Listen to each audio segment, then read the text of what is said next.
Оразаның 3-ші күнінде сіздің ағзаңызда қандай өзгерістер болып жатыр?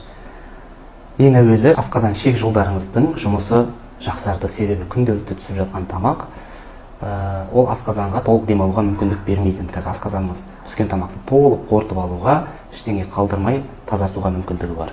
Оның бұдан кейінгі түскен тамақты сіңіру қабілеті артады.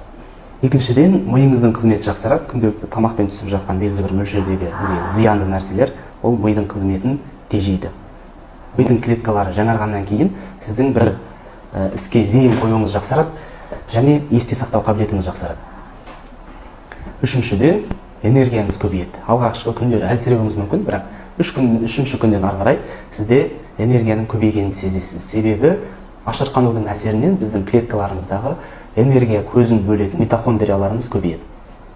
Төртіншіден, ағзамыздың антиоксидантты жүйесі іске қосылады. Ол дегеніміз ағзамыздағы витамин Е, С, цинк